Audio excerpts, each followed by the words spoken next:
तो देखिए, खबरों में बात करेंगे मनोहर लाल की सरकार के बारे में। हरियाणा सरकार की नए साल में होने वाली दूसरी कैबिनेट मीटिंग और मुख्यमंत्री मनोहर लाल की अध्यक्षता संपन्न हुई है। आपको बता दें, इस कैबिनेट मीटिंग में सरकार ने कई बड़े फैसले लिए हैं। युवाओं को सरकार ने बड़ा तोहफा दिया है, साथ ही कई महत्वपूर्ण प्रस्तावों को मंजूरी इस बैठक में दी गई है। देखिए रिपोर्ट।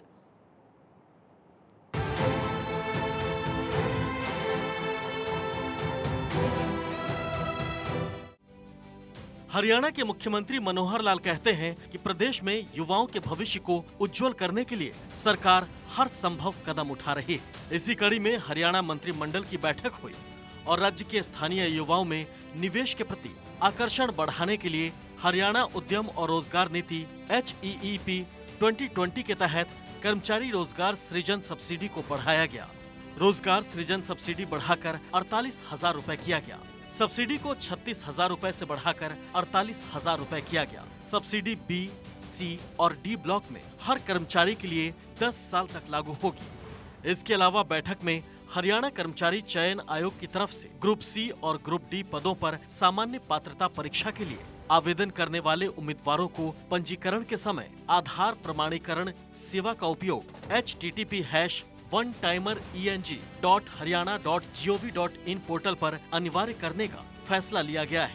इसके साथ साथ Sonipat metropolitan development authority SMDA Sonipat 2023 विधेयक के मसौदे को भी मंजूरी दी गई।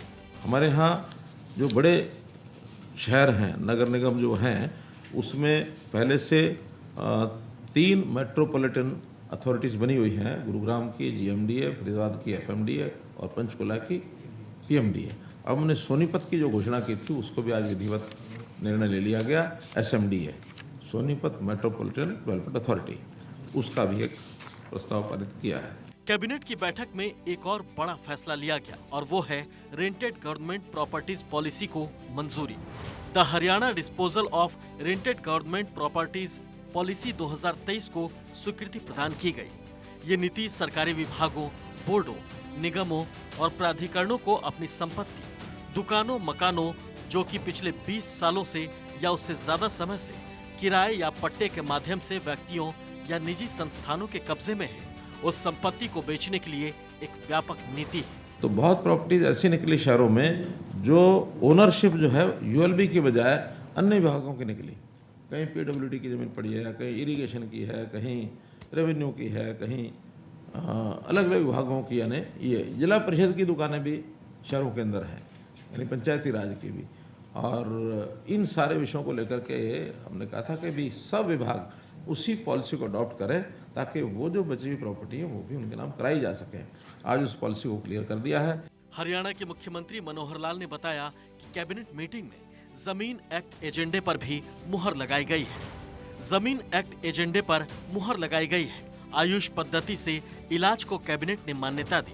मीटिंग में 3 एजेंडों को दोबारा से रिवाइज करने के निर्देश दिए गए। विलेज फार्मर लैंड एक्ट में संशोधन को मंजूरी दी गई। रैशनलाइजेशन आयोग को कैबिनेट ने विधिवत मंजूरी दी। जो रैशनलाइजेशन का एक आयोग हमने बनाया है उसको भी विधिवत आज पोस्ट फैक्टो जैसे मिलती है मंजूरी, वो हमने दी है। और रैशनलाइजेशन जो आयोग है उसके माध्यम से 6 महीने का समय उनको दिया है। हरियाणा के मुख्यमंत्री का प्रदेश की जनता के प्रति स्नेह और प्रेम ही है जो हर वर्ग तक सुविधाएं पहुंचाने के लिए फैसला करते हैं और उनकी परेशानियों का हल भी निकालते हैं। इसीलिए इस मीटिंग में और भी कई फैसले लिए गए। कॉमन विलेज नियम 1964 में संशोधन को मंजूरी दी गई। गौशाला स्थापित करने, चारे की खेती करने के लिए संस्थाएं शामलत भूमि को 20 साल तक की अवधि पर पट्टे पर ले सकेंगे। गौशाला की अन्य गतिविधियां और उनसे जुड़े उत्पाद के लिए 2 एकड़ जमीन ले सकेंगे।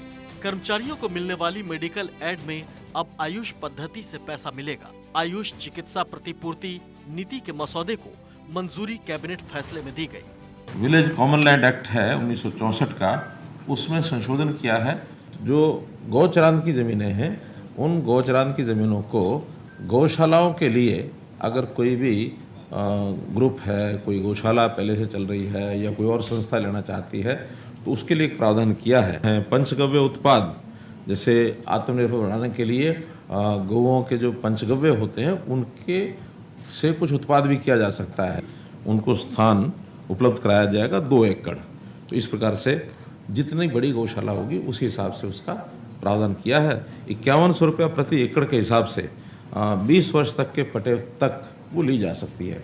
हरियाणा कैबिनेट मीटिंग में कुल 36 एजेंडे रखे गए, जिनमें से 33 को मंजूरी मिली है। हरियाणा की जनता की भी कैबिनेट की इस मीटिंग पर नजर थी। सरकार के इन फैसलों से हरियाणा की जनता को सीधा लाभ मिलेगा और इन फैसलों से हरियाणा में और तेजी से विकास संभव हो सकेगा। Bureau report, Bharat 24।